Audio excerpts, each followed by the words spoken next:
Have you ever felt like someone knew too much about you on a first date? I should have known something was wrong when Liam ordered the lavender latte. Not because it's a weird drink, I'd ordered one myself. But because Sophia used to get that exact same thing every single morning at the coffee shop near our old apartment, always with oat milk, always extra hot. She'd Instagram it with those same 3 emojis, the purple heart, the coffee cup, the sparkles. Every single time. When Liam set his cup down on our first date and I saw those same specifications written on the side in Sharpie, I felt this weird flutter in my chest. Grief does strange things to you. Makes you see connections everywhere. I've been doing it for 6 months, ever since the accident. Seeing Sophia and every dark-haired woman on the street, hearing her laugh in crowded restaurants, smelling her perfume on strangers passing by. So I ignored it. I was 28 years old, living in a city where I knew exactly 0 people, working a job that paid me just enough to cover my studio apartment in a neighborhood I couldn't even pronounce correctly. My boss, Jennifer Hayes, had made it very clear during my interview that this position was a probationary trial period. 6 months to prove myself or I'd be back to unemployment in one of the worst job markets in a decade. I'd moved to Seattle 3 months after Sophia died because staying in our hometown felt like drowning. Every street corner held a memory. Every restaurant was somewhere we'd laugh together. I needed to escape, needed to start over somewhere nobody knew about the sister-shaped hole in my life. But starting over is lonely as hell. So when I matched with Liam on Hinge, I told myself it was healthy. Moving forward. Living again. That's what the grief counselor I'd seen twice before my insurance ran out had said. You have to keep living, Maya. Sophia would want that. Liam's profile seemed almost too perfect. 32, digital archivist at the university library, liked hiking and indie films and vintage bookstores. His photos showed a guy with kind eyes and this slightly crooked smile that made him look approachable. Not model hot, just normal attractive. Real. Our first date was at a cafe in Capitol Hill. He showed up exactly on time, which I appreciated. Wore a navy sweater that looked soft and smelled like cedar. We talked for 3 hours and I didn't check my phone once. He told me about his work preserving digital media, how he spent his days converting old formats into new ones, saving things that might otherwise be lost to time. There was something poetic about it, I thought. Keeping the past alive. I told him I worked in marketing for a tech startup, which was technically true, though my actual job was more like being a glorified social media coordinator who also answered customer service emails and occasionally made coffee runs. I didn't tell him about Sophia. Not yet. That felt too heavy for a first date. But then he mentioned this documentary about sisterhood and female relationships, said he just watched it and found it really moving. Something in my chest cracked a little. Before I could stop myself, I was telling him about her. About the accident. About how she'd been driving home from visiting me at my old apartment, how it was raining and the other driver ran a red light and I didn't go into details. Couldn't. Liam reached across the table and put his hand over mine. His fingers were warm. He didn't say anything stupid like, she's in a better place, or everything happens for a reason. He just said, I'm really sorry, Maya. That must be incredibly hard. It was exactly the right thing to say. We went on a second date 4 days later. Then a third. Then we were seeing each other twice a week, and I felt like maybe I could breathe again. Like maybe there was space in my life for something other than grief. He was attentive without being clingy. He'd text me good morning but didn't get weird if I took a few hours to respond. He remembered little things I mentioned, like how I was nervous about a presentation at work, or how I'd been craving Thai food. He was easy to talk to, easy to be around. The first time something felt off was 2 weeks in. We were at his apartment, watching a movie on his couch. I needed to use the bathroom and got a little turned around in his hallway. I opened what I thought was the bathroom door but turned out to be a linen closet. Inside, on the shelf, I saw a bottle of perfume. Chanel No. 5. My whole body went cold. That was Sophia's perfume. She'd worn it every day since she was 19, said it made her feel sophisticated. I'd know that bottle anywhere. When I came back to the living room, I asked Liam about it, trying to keep my voice casual. Oh, That's probably my sister's, he said, not looking away from the TV. She stays here sometimes when she's in town. Reasonable explanation. Lots of people wear Chanel number 5. I was being paranoid, seeing connections that weren't there. I let it go. But then there were other things. He started using phrases that Sophia used to say. Little things, verbal tics. Saying, I'm living for this, about food he liked. Calling things an absolute vibe. Starting texts with, okay so. They were common enough expressions, sure. Probably lots of people said them. But hearing them come out of Liam's mouth made my skin prickle. He knew obscure references to things Sophia had loved. An indie band called the Paper Kites that had maybe 5,000 monthly listeners on Spotify. A specific flavor of tea from this tiny company in Portland. A quote from a relatively unknown poetry collection. Each time it happened, I felt this weird cognitive dissonance. Part of me wanted to feel connected to him, like we shared interests. But another part, a part one tried to ignore, felt like something was fundamentally wrong. 3 weeks after our first date, Liam suggested we go hiking. There's this trail I love, he said. Amazing views, not too crowded. The trail was 40 minutes outside the city. We drove with the windows down, listening to music. He made a playlist that had songs Sophia loved. I told myself I was overthinking it. They were popular songs. Everyone liked Phoebe Bridgers and Hozier. The hike was beautiful, exactly like he'd promised. We stopped at an overlook to take photos. Liam pulled off his jacket because he was warm, and that's when I saw it. On his left shoulder blade, partially visible under his t-shirt, was a tattoo. I knew that tattoo. 3 small birds in flight, very delicate line work. Sophia had gotten that exact design on her left shoulder blade when she turned 25. She'd sent me a photo from the tattoo parlor, so excited. I'd been with her when she'd chosen the design from the artist's flashbook. My vision tunneled. My ears started ringing. Liam, I said, my voice sounding strange and far away. Can I see your tattoo? He turned, pulled his shirt aside to show me. Yeah, I got it a few years ago. I like birds. There's something about freedom and... That's my sister's tattoo, I interrupted. That exact design. Same placement. He looked surprised. Really? Wow, what a coincidence. I guess great minds think alike. But it wasn't a coincidence. It couldn't be. The design wasn't from some standard flash sheet. Sophia's tattoo artist had drawn it custom based on a specific type of swallow that meant something to her because of a trip we'd taken to California when we were kids. I felt sick. I need to go home, I said. I don't feel well. The drive back was tense and quiet. Liam kept asking if I was okay, if it was something he'd said. I told him I just needed to rest, probably coming down with something. He dropped me off at my apartment and I watched him drive away from my window. Then I did something I'm not proud of. I created a fake Instagram account and started going through Sophia's old posts. She had her account set to public, with over 2,000 followers. Her last post was from the morning of the accident, a photo of her lavender latte. The comments were full of people saying they missed her, how beautiful she'd been, how unfair it all was. I scrolled back through months of her life. Photos of her at brunch, at the beach, at concerts. And in the comments, I found him. Liam had been following Sophia. His account was under a slightly different name, Liam Foster Hayes, but it was definitely him. Same face in the tiny profile picture. He'd liked dozens of her posts, going back almost a year before her death. He'd commented on several. Things like, great shot, and love this vibe. They'd never been Facebook friends. I checked. Never followed each other on any other platform.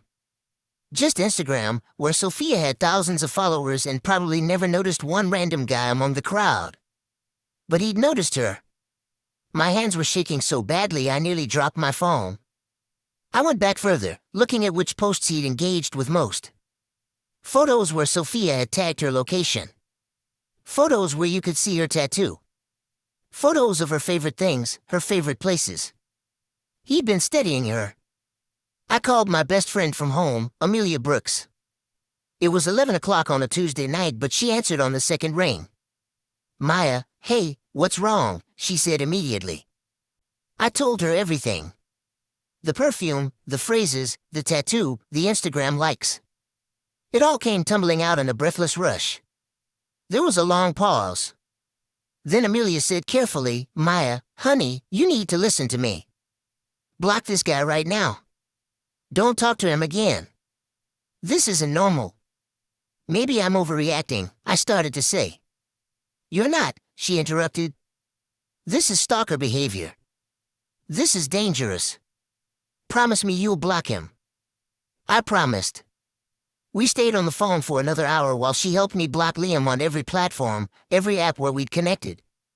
She made me promise to tell someone at work, to not go anywhere alone for a while.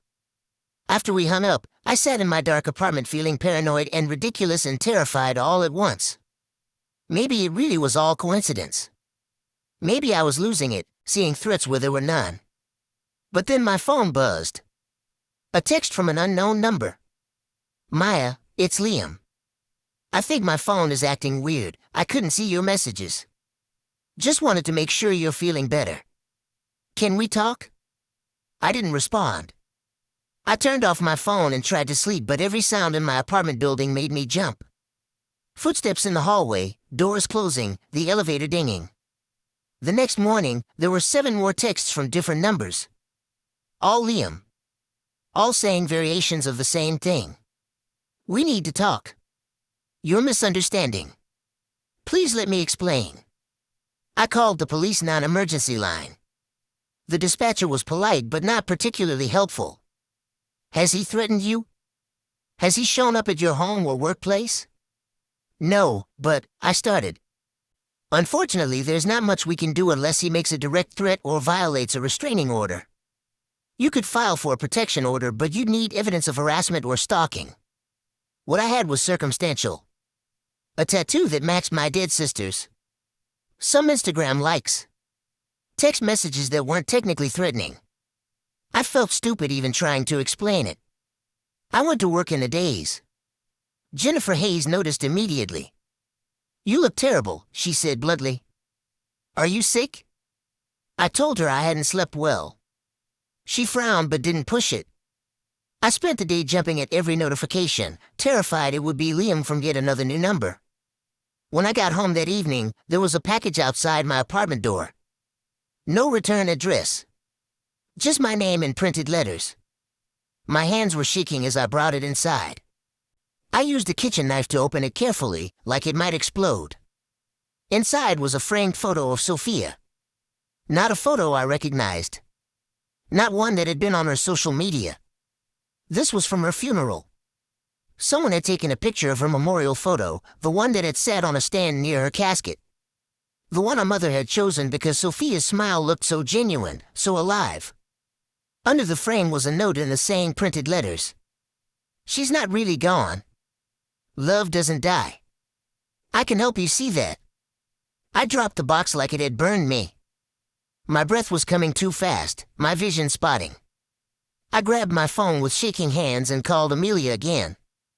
She didn't tell me I was overreacting this time. She told me to call the police immediately, real police, not the non-emergency line, and to stay on the phone with her until they arrived. The officers who came were young, a man and a woman. They looked at the package, took photos, asked me questions. The male officer, whose name tag said Harrison, seemed more concerned than the dispatcher had been. "This is escalating behavior," he said. "We'll file a report. Keep all of this as evidence. Document everything. If he contacts you again or shows up in person, call 911 immediately." They left and I was alone again in my apartment that suddenly didn't feel safe anymore. I pushed my couch against the door. I checked every window lock twice. I barely slept. For 3 days, nothing happened. No texts, no calls, no packages. I started to think maybe the police visit had scared him off. Maybe it was over. Then on Friday night, I was getting ready for bed when I smelled something. Chanel number 5. Faint but unmistakable, drifting from somewhere in my apartment. My blood turned to ice. I grabbed my phone, ready to dial 911, and walked slowly through my studio apartment. It was small, nowhere to hide really. The bathroom was empty. The closet was empty. All my windows were locked. But the smell was definitely there. I found it near my pillow. Someone had sprayed perfume on my pillowcase, which meant someone had been inside my apartment. I ran out into the hallway in my pajamas, phone in hand, and knocked frantically on my neighbor's door. She was an older woman named Patricia Kim who I'd only spoken to a handful of times. She opened the door looking alarmed. "Please," I said, not even trying to keep the panic out of my voice. "Can I come in?" Someone broke into my apartment. She let me inside and I called 911 with shaking hands. The same two officers came back, Harrison and his partner. They searched my apartment thoroughly. No signs of forced entry. No evidence of anyone having been there. But the perfume smell was undeniable. "Maybe it was there earlier and you just noticed it now," the female officer suggested gently. "When you're anxious, sometimes." "Someone sprayed it," I insisted. "On my pillow. While I was at work today." They exchanged a look that I recognized. The look that said they thought I might be unstable. "We'll increase patrols in this area," Harrison said. "Make sure your landlord knows what's happening. Consider changing your locks even if there's no sign of forced entry. And Miss Thompson, maybe stay with a friend for a few days." But I didn't have friends here. I had coworkers I barely knew, a boss who was already questioning my performance, and a best friend 3 states away. I spent that night in a hotel near the airport, one of those generic chains that felt impersonal and therefore safe. I didn't sleep. I just sat up in bed, scrolling through Sophia's Instagram again, trying to understand what Liam wanted. On Saturday morning, I got an email. From Sophia's old email address. The one that should have been inactive, that I tried to access months ago but couldn't because I didn't have her password. The subject line said, "I'm still here." My vision grayed out. I thought I might actually pass out. With trembling hands, I opened it. "Maya," it began. "I know you miss me. I miss you too. But I never really left. Love is stronger than death. You just have to believe. Come find me. You know where. Love always, Sophia." I called the police again. They said they'd look into it, but that email accounts could be hacked, that this wasn't necessarily evidence of physical stalking. They suggested I contact the email provider, file a fraud report. I was losing my mind. Or Liam was trying to make me lose my mind. I couldn't tell which anymore. Sunday evening, I forced myself to go home. I couldn't stay in hotels forever. I had work in the morning, bills to pay. I'd changed my locks, installed a Ring camera at my door.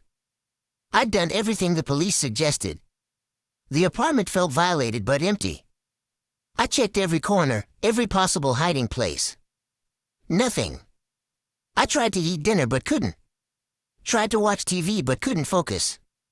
Finally, around 10 o'clock, I decided to try to sleep. That's when I heard the key in my lock. The new lock I just installed that afternoon. Someone was trying to get in. I grabbed my phone and ran into the bathroom, the only room with a door I could lock.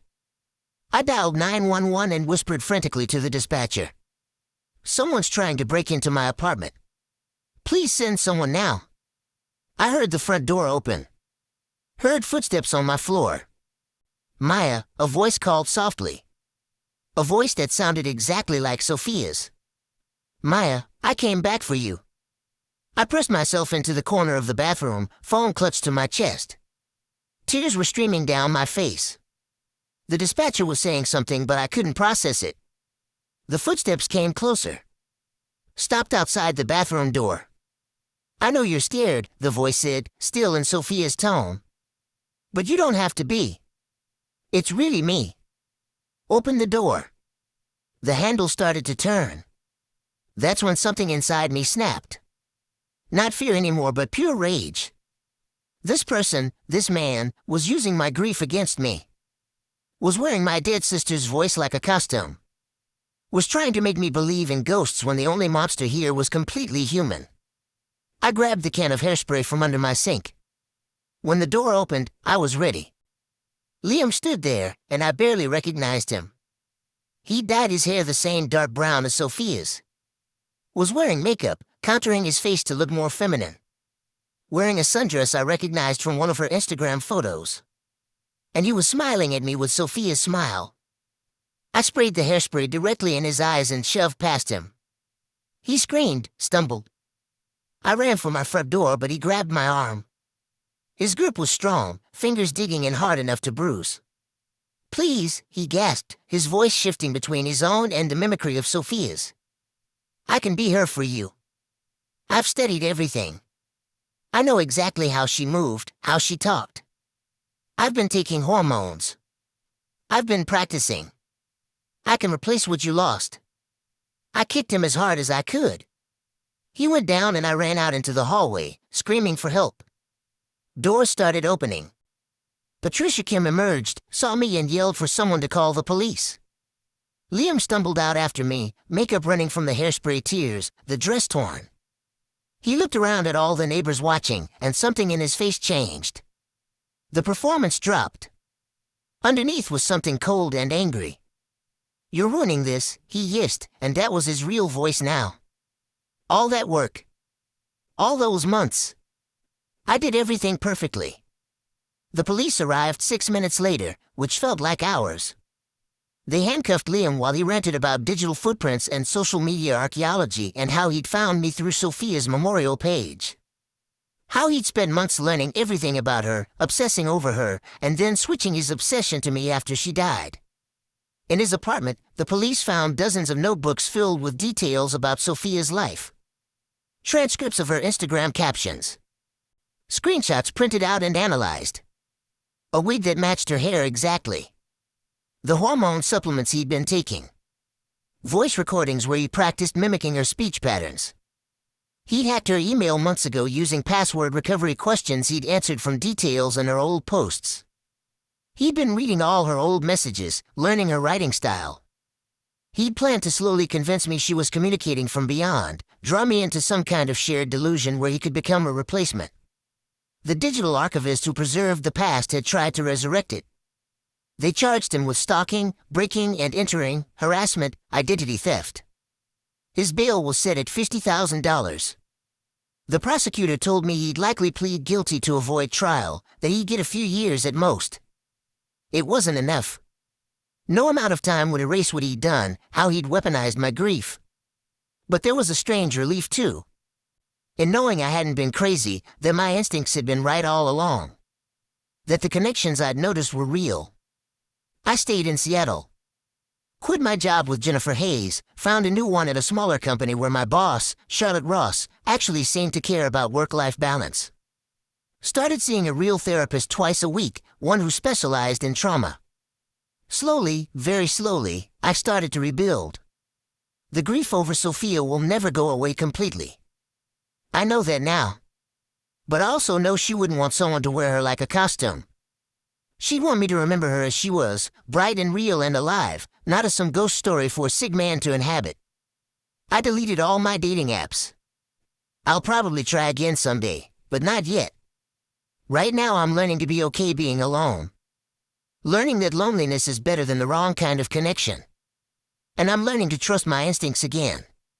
When something feels wrong, when someone seems too good to be true, when coincidences pile up too high to be random, I listen to that voice now. Because sometimes the perfect match is too perfect because it's a trap. And sometimes the dead stay dead, no matter how much we wish otherwise.